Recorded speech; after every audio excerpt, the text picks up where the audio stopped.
গতকাল আপনারা জানেন, অনেকে আজকে মোবাইলে দেখেছেন, মুর্শিদাবাদের বেলডাঙ্গা থেকে একদল মুসলিম ছেলে তারা উড়িষ্যায় কাজে যাচ্ছিল। উড়িষ্যায় কাজে যাবে বলে তারা শিয়ালদা থেকে ট্রেন ধরবে, তার জন্য তারা শিয়ালদায় যাচ্ছিল।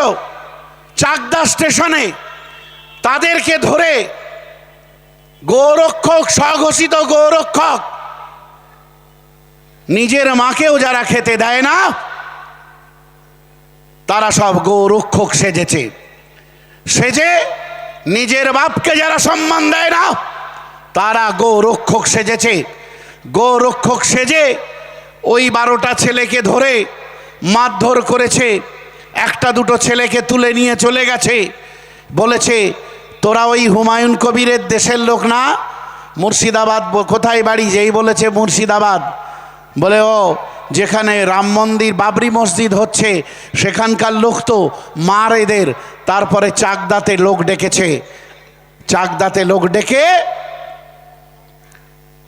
ভাই চাকদায় নদিয়া জেলা তো নাকি? আপনার জেলার অসম্মান, এটা হিন্দুদের অসম্মান নয়, এটা মুসলমানের অসম্মান নয়, এটা আপনার জেলার অসম্মান। চাকদাতে দাঁড় করিয়ে তাদেরকে ট্রেন থেকে নামিয়ে লোক ডাকা হয়েছে এবং প্রায় 50 জনের একটা টিম এসে তাদেরকে মারধর করা হয়েছে। দিদিমণির লোকেরা ভাবছে বেশ দিচ্ছে বিজেপিকে, দারুণ দিচ্ছে লোকটা বিজেপিকে। তোর রাজ্যে হবে কেন মমতা ব্যানার্জি? দারুণ তো দেবো, কিন্তু এ রাজ্যে হবে কেন? এর দায় মমতা ব্যানার্জিকে নিতে হবে। তুমি বলছো গরুর মাংস, গো আমাদের দেবতা, অস্বীকার করার কোনো জায়গা নেই। তুমি বলছো গোমাংস ভক্ষণ করা বন্ধ করো। গোরক্ষকরা গোমাংস ভক্ষণকারীদের পিটিয়ে পিটিয়ে মারছে, গরু ব্যবসায়ীদের পিটিয়ে পিটিয়ে মারছে, আমরা সারা দেশ জুড়ে দেখছি।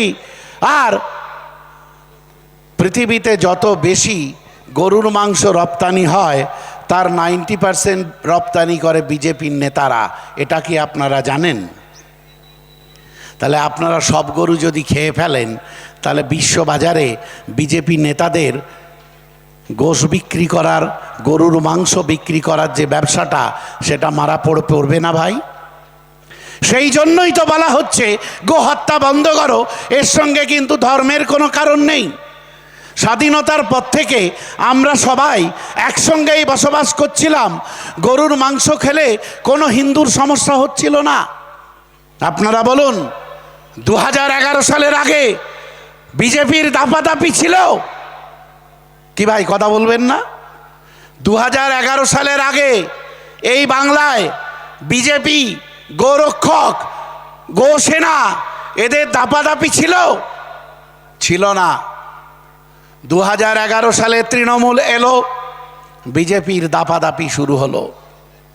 কেন জানেন? তার কারণ হচ্ছে, আপনাদের বাড়িতে কল আছে না? বাড়িতে পাইপলাইন দিয়ে পানি আসে তো নাকি? বাড়িতে কল আসে না? সেই কলে যদি পানি না নিতে চান তাহলে কি করবেন? সাপ্লাই লাইনটা কাটবেন না কাটবেন না?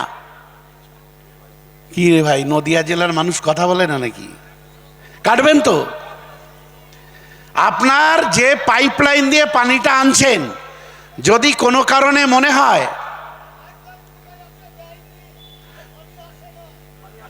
ও পানি আসে না, আচ্ছা যাদের বাড়িতে আসে তারা অন্তত বুঝতে পারছেন, উনি একদম দুঃখের কথা বলেছেন, আসে না। তো পানি যেখান দিয়ে আসে যদি পাইপ লাইনটা কাটেন তাহলে পানির সাপ্লাই বন্ধ হবে তো ভাই? তার তৃণমূল কংগ্রেস এলো আর বিজেপির দাপাদাপি শুরু হলো। 2026-এ আমরা পাইপ লাইনটা কাটবো। বিজেপি সাপ্লাইয়ের যে পাইপ লাইন, আপনি দেখুন 24 পরগনা থেকে মুকুল রায়, 24 পরগনা থেকে মুকুল রায় সম্ভবত কৃষ্ণনগরে দাঁড়িয়েছিল, কৃষ্ণনগর উত্তরে দাঁড়ালো, তাই না? আচ্ছা, সে এখনো বিজেপির নেতা কিন্তু, তাই না? তার আগে সে কোথায় ছিল? তৃণমূলে ছিল। শুভেন্দু অধিকারী এখন বিজেপির নেতা, তার আগে কোথায় ছিল? অর্জুন সিং বিজেপির নেতা, এখন বিজেপির নেতা, তার আগে কোথায় ছিল? যত বড় বড় বিজেপির নেতা দেখছেন, দিলীপ ঘোষ ছাড়া, সুকান্ত মজুমদার এখন ওদের রাজ্য সভাপতি টাভাপতি কি সব বলে আর কি, তো সে অধ্যাপক কোথায় ছিল? তৃণমূল। অর্থাৎ বিজেপিকে সাপ্লাই দিচ্ছে তৃণমূল। মানে যখন আপনি প্রথম গাছে ফুল ফোটে না, প্রথমে ছোট ফুল থাকে, বুঝলেন? প্রথমে ছোট ফুল থাকে, তারপরে ফুলটা আস্তে আস্তে আস্তে আস্তে যত দিন যাবে বড় হবে।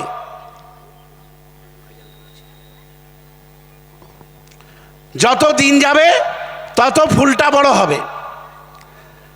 তো প্রথমে তৃণমূল মানে ছোট ফুল, তারপরে আস্তে আস্তে আস্তে আস্তে এঘর ওঘর সে ঘর করতে করতে দিন যাচ্ছে, ফুলটা আস্তে আস্তে বড় হতে হতে পদ্ম ফুল হয়ে গেল। সেই জন্য যখন তৃণমূল কংগ্রেস তৈরি হলো, তখন আমরা বলেছিলাম ২০ বৃক্ষের দুটো ফুল, বিজেপি আর তৃণমূল। ২০ বৃক্ষের দুটো ফুল, বিজেপি আর তৃণমূল। তাই আপনাকে বিজেপিকে যদি হারাতে হয়, তাহলে তার সাপ্লাই লাইন অর্থাৎ তৃণমূলকে হারাতে হবে। কালীগঞ্জে এখনো কিছু মানুষ আছেন যারা বলছেন এবারটা অন্তত থাক, বিজেপি এসে যাবে। এ জুজু কত দেখাবেন? এ জুজু তো অনেক দেখানো হয়েছে।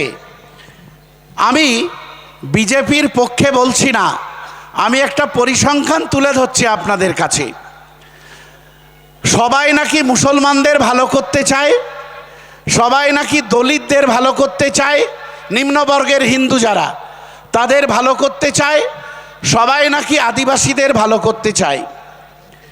কিন্তু আমরা দেখতে পেলাম, একটা উদাহরণ দিচ্ছি, সংখ্যালঘু মুসলমানদের সরকারি চাকরিতে ভাগিদারি ছিল বাম সরকার যখন চলে যায় ১০০ জনে ৪ জন। আর এই মুহূর্তে আপনাদের বিধায়িকাকে প্রশ্ন করবেন, আপনাদের বিধায়িকাকে প্রশ্ন করবেন, আলিফা তোমাকে উত্তর দিতে হবে, তোমার আব্বাজানের কাছে তো উত্তর চাইতে পারবো না, তাকে সৃষ্টিকর্তা তুলে নিয়েছেন, তাই দায়িত্বটা তোমায় দিয়ে গেছেন, তুমি উত্তরটা দেবে। তুমি সুখে থাকলে তো হবে না। এইখানে একটা ইংরেজি মিডিয়াম স্কুল আছে না কি, লিটল ইংলিশ একাডেমি না কি আছে। আমি আসবার সময় যখন একটা ওই আপনাদের এখানে বেশ বড় হোটেল আছে কি, তারকনাথ হোটেল নাকি, ওখানে খেতে ঢুকলাম। তো আমার একটা ছাত্র, সে হঠাৎ আমাকে দেখতে পেয়ে সে গাড়ি দাঁড় করিয়ে ভেতরে ঢুকলো। আমরা ৪-৫ জন খাচ্ছিলাম, এ আব্বাস ভাইরা আছে, মহিবুল ভাইরা আছে। তো আমার কাছে গিয়ে বললো, স্যার চিনতে পারছেন? এখন বাবা কি করে চিনতে পারবো? বলে আমি 11-12-এ আপনার ছাত্র ছিলাম, মানে 11-12-এ আমার স্কুলে পড়েছে। বললাম ভালো কথা, এখানে কোথায়? বলছে স্যার এখানে ওই যে ইংলিশ মিডিয়াম স্কুলটা আছে যেখানে আইএসএফের মিটিং হবে, ওই স্কুলটাই চাকরি করছি। কেন করছে ভাই? ইংলিশে এমএ ছেলে, ইংলিশে এমএ ছেলে, তার তো সরকারি চাকরি পাওয়ার দরকার ছিল। কিন্তু এই পলাশীপাড়া, কালীগঞ্জ, এই সমস্ত অঞ্চল থেকে চোরেরা এত টাকা তুলেছে, অন্যায়কারীরা এত টাকা তুলেছে, অন্যায় করে করে এত ছেলেকে চাকরি দিয়েছে, তারা সব কোথায় এখন? চাকরি বাতিল হয়ে গেল। তো নরেন্দ্র মোদীদের কাছে, শুভেন্দু বাবুদের কাছে আমাদের প্রশ্ন, আপনারা যে হিন্দু রাষ্ট্র গড়ার স্বপ্ন দেখাচ্ছেন, এই গ্যারান্টি দিদি চাইবেন? অতসিদিরা এই গ্যারান্টি চাইবেন বলে আইএসএফের ময়দানে এসেছেন, আইএসএফের মঞ্চে এসেছেন। এই গ্যারান্টি শুভেন্দু বাবুরা কি দিতে পারবেন যে মুসলমানরা 60 টাকা কেজি মিনিকিট চাল কিনে খায়, খাক, আমি যদি হিন্দু রাষ্ট্র গড়ি, নরেন্দ্র মোদী তুমি বলে দাও, অমিত শাহ বলে দাও যে মুসলমানরা 60 টাকা কেজি চাল কিনে খায় খাক, আমার হিন্দু রাষ্ট্রে অতসিদিরা 25 টাকা কেজি চাল কিনে খাবে, তার বন্দোবস্ত করা হবে। এটা বলা উচিত তো? এই গ্যারান্টি কি তুমি দিতে পারবে যে আমি যে হিন্দু রাষ্ট্র গড়ার কথা বলছি, সেই হিন্দু রাষ্ট্রে মুসলমান, খ্রিস্ট, জৈন যারা আছে তাদের কি হবে আমি জানি না, কারণ আমি তো শুধু হিন্দু হিন্দু ভাই ভাইয়ের কথা বলি। তাহলে আমার প্রত্যেকটা হিন্দু ঘরের সন্তান কর্মসংস্থানের ব্যবস্থাপনা আমি করব যদি হিন্দু রাষ্ট্র গঠন করি। আর সেই গ্যারান্টি তুমি দিতে পারবে কিনা সেটা আগে বলো। তোমাকে হিন্দু হিন্দু ভাই ভাই স্লোগান দিতে হবে না।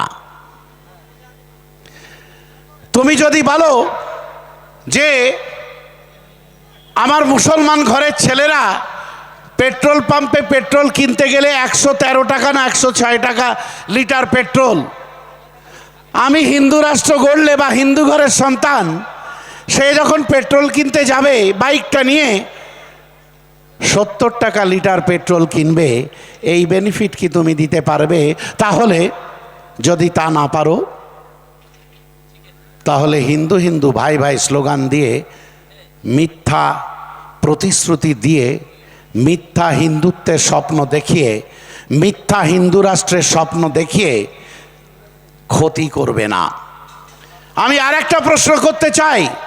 শুভেন্দু অধিকারী সর্বত্র বলে বেড়াচ্ছেন হিন্দু হিন্দু ভাই ভাই, হিন্দু হিন্দু ভাই ভাই। আমার ভাই কোনো আপত্তি নাই, কিন্তু শুভেন্দু অধিকারীর কাছে প্রশ্ন করা উচিত যে তোমার যে কাঁথিতে পেট্রোল পাম্পটা রয়েছে, সুকান্ত মজুমদার তুমি প্রশ্ন করো শুভেন্দুকে, দিলীপ ঘোষ আপনি প্রশ্ন করুন শুভেন্দুকে, অতসিদিরা প্রশ্ন করতে চান বলে আইএসএফের মঞ্চে এসেছেন যে ওখানে একটা ব্যানার লাগিয়ে দাও তোমার ওই পেট্রোল পাম্পে, হিন্দু হিন্দু ভাই ভাই, মুসলমানের তেল নাই। পারবে ব্যবসা করতে? যদি শুভেন্দু অধিকারী না পারো, তাহলে কিসের হিন্দু দরদ দেখাচ্ছ? ও ব্যবসা করার সময় তুমি ব্যবসা করবে, তাই না? তুমি বলছো গরুর মাংস, গো আমাদের দেবতা, অস্বীকার করার কোনো জায়গা নেই। তুমি বলছো গোমাংস ভক্ষণ করা বন্ধ করো, গোরক্ষকরা গোমাংস ভক্ষণকারীদের পিটিয়ে পিটিয়ে মারছে, গরু ব্যবসায়ীদের পিটিয়ে পিটিয়ে মারছে, আমরা সারা দেশ জুড়ে দেখছি। আর পৃথিবীতে যত বেশি গরুর মাংস রপ্তানি হয় তার 90% রপ্তানি করে বিজেপির নেতারা। এটা কি আপনারা জানেন? তাহলে আপনারা সব গরু যদি খেয়ে ফেলেন, তাহলে বিশ্ববাজারে বিজেপি নেতাদের গোশ বিক্রি করার, গরুর মাংস বিক্রি করার যে ব্যবসাটা, সেটা মারা পড়বে না ভাই? সেই জন্যই তো বলা হচ্ছে গো হত্যা বন্ধ করো। এর সঙ্গে কিন্তু ধর্মের কোনো কারণ নেই। স্বাধীনতার পর থেকে আমরা সবাই একসঙ্গেই বসবাস করছিলাম, গরুর মাংস খেলে কোনো হিন্দুর সমস্যা হচ্ছিল না।